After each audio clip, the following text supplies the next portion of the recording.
సుమన్ టీవీలో మీ business promotions కోసం ఈ కింది నెంబర్ను సంప్రదించగలరు.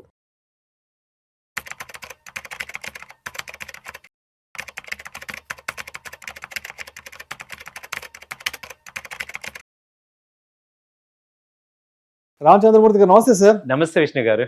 రామచంద్రమూర్తి గారు గత 10 సంవత్సరాల నుంచి ఎప్పుడెప్పుడా అని ఎదురు చూస్తున్న ఎన్ఎస్సి ఐపీఓకి మొత్తానికి సెబీ నో అబ్జెక్షన్ సర్టిఫికేట్ ఇచ్చేసి సో మొత్తానికి క్లియరెన్స్ అయితే ఇచ్చేసినట్టు కూడా మనకి వార్తా కథనాలు వస్తున్నాయి. ఎస్, ఎన్ఎస్సి ఐపీఓకి సంబంధించి ఒక్కొక్కరు ఏం చెప్తున్నారంటే NSE IPO is India's financial infrastructure crown jewel. So ఆ రేంజ్లో ఎలివేషన్ ఇస్తున్నారు ఎన్ఎస్సి గురించి. NSE is not just another financial stock, it is India's capital market backbone.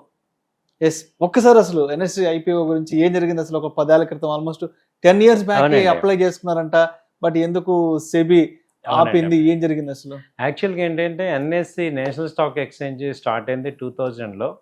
So 2000 నుంచి 2010 ఆ టైంలో ఐపీఓకి వద్దామని BSEతో పాటు అన్నీ వచ్చింది. అప్పుడు ఏదో సమ్ లోపల కాన్స్పరెన్సీ జరిగి వాళ్ళు నో అబ్జెక్షన్ ఇవ్వలేదు, అబ్జెక్షన్ ఆపారు అనమాట. అప్పటి నుంచి కూడా 10 years పాటు అది కోర్టులో ఫైట్ చేస్తుంది ఎన్ఎస్సి. దాని మీద ఒక క్లారిటీ రావాలి. అలాగే ఎన్ఎస్సి షేర్లు చాలా గ్రే మార్కెట్లో బాగా వెళ్తూ ఉంటాయి, అందరూ కొంటున్నారు ఎన్ఎస్సి షేర్. మరి వాళ్ళందరికీ ఏంటంటే ఒక డౌట్, ఎప్పుడు అది లిస్టింగ్ అవుతుందా ఏంటంటే. సో ఇప్పుడు ఏంటంటే లిస్టింగ్ యాక్టివిటీస్ చేయాలని లాస్ట్ నుంచి కూడా సెబీ కూడా కొంత సపోర్ట్ చేస్తుంది. సో ఇవాళ రీసెంట్గా వచ్చే న్యూస్ ఏంటంటే ఈ ఎన్ఎస్సికి నో అబ్జెక్ట్ సర్టిఫికేట్ ఇవ్వటం అనేది జరిగింది అనేది.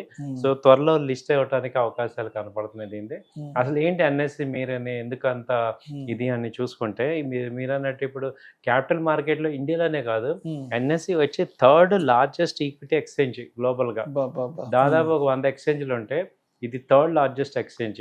అలాగే వరల్డ్ లార్జెస్ట్ డెరివేటివ్ ఎక్స్చేంజ్ ఇది. తర్వాత 92% ఈక్విటీ క్యాష్ మార్కెట్ షేర్ ఉంది దీనిలో. అలాగే ఇది తీసుకుంటే monopoly in equity and currency derivatives. Almost equity currency derivatives అన్నీ కూడా ఎక్కువ ఇక్కడ జరుగుతాయి. దాదాపు 2700 లిస్టెడ్ కంపెనీస్ లిస్టే ఉన్నాయి దీనిలో. అలాగే 24 crores ఇన్వెస్టర్ అకౌంట్స్ ఉన్నాయి మేజర్గా. సో ఇప్పుడు ఇండియాలో కాదు, వరల్డ్లో కూడా లార్జెస్ట్ ఎక్స్చేంజ్. అలాగే వెరీ సొఫిస్టికేటెడ్ ఎక్స్చేంజ్. చాలా 99% ప్యూర్ ట్రేడ్స్, ఆర్డర్స్, అన్ని ఎగ్జిక్యూషన్స్, ఇటువంటి ఫ్రెండ్లీ, ఈజీ టు ఆపరేట్. అలాగే వీటి యొక్క స్థితి కూడా కరెక్ట్, ఎగ్జిక్యూషన్ అంతా పర్ఫెక్ట్గా ఉంటుంది. ఎవ్రీ సెల్ఫ్ మెకానిజం డెవలప్ చేస్తున్నారు. సో ఎన్ఎస్సిలో ఇంకా ఏంటంటే ఇది చెప్పాలంటే హై మార్జిన్ ప్లాట్ఫామ్ బిజినెస్, అంటే 60 to 70% మార్జిన్స్ ఇవి ఇస్తున్నాయి. అలాగే క్యాష్ జనరేటివ్, అలాగే అసెట్ లైట్ ఫ్రాంచైజీ. ఈ మోడల్ కూడా ఏంటంటే franchise oriented. Stock brokers, stock exchange, stock brokers ఒక డిజైన్డ్ ఉంది. దానిలో ఏంటంటే ఎంట్రీ బ్యారియర్స్ చాలా ఎక్కువ ఉంటాయి. ఏ కంపెనీ కూడా ఎవరైనా గబక్కన స్టాక్ బ్రోకర్ అవ్వలేరు. సో ఒక రిస్ట్రిక్టివ్గా ఉంది. ఆ తర్వాత ఏంటంటే structure play on Indian financialisation. ఇండియాలో ఎవరైనా కానీ ఏ కంపెనీ అయినా ఒక ఫైనాన్షియల్ ఆర్గనైజేషన్ అవ్వాలంటే, ఐపీఓ రావాలన్నా ఎన్ఎస్సిలో కానీ లిస్ట్ అవ్వాలి.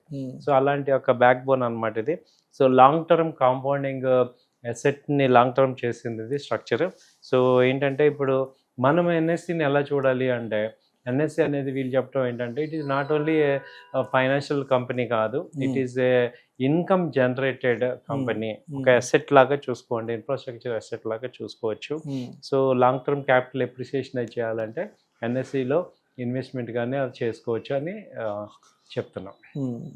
సో ఎన్ఎస్సికి ఇంత బ్యాక్గ్రౌండ్ ఉంది. సో ఇండియాలోనే లార్జెస్ట్ ఉన్నాయి 2 ఎక్స్చేంజ్లు, 2 చాలా స్ట్రాంగ్ ఎక్స్చేంజెస్ మనకి, బిఎస్సి కానీ ఎన్ఎస్సి కానీ. సో ఇప్పటికే 25 crores అకౌంట్స్ ఉన్నాయి, యాక్టివ్ అకౌంట్స్ 25 crores అకౌంట్స్ ఉన్నాయి.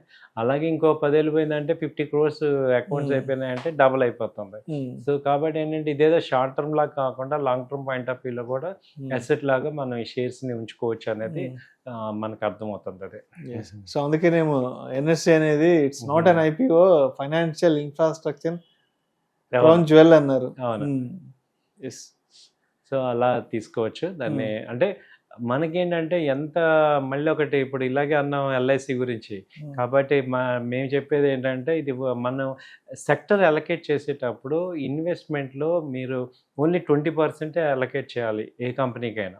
అది ఫండమెంటల్. ఎంత గొప్ప కంపెనీ అయినా మనం ఇప్పుడు ఒక 5 లాక్స్ అకౌంట్ ఉంటే 2 లాక్సే అలొకేట్ చేయాలి కానీ మొత్తం 5 లాక్స్ ఒక సింగిల్ కంపెనీ మీద ఎప్పుడు బిలీవ్ చేయకూడదు. సో డైవర్సిఫికేషన్ చాలా ఇంపార్టెంట్. అది గుర్తుపెట్టుకోవాల్సిందే important. Right sir, right sir. Thank you sir, thank you so Thank much you, sir. Andhramurthy గారు.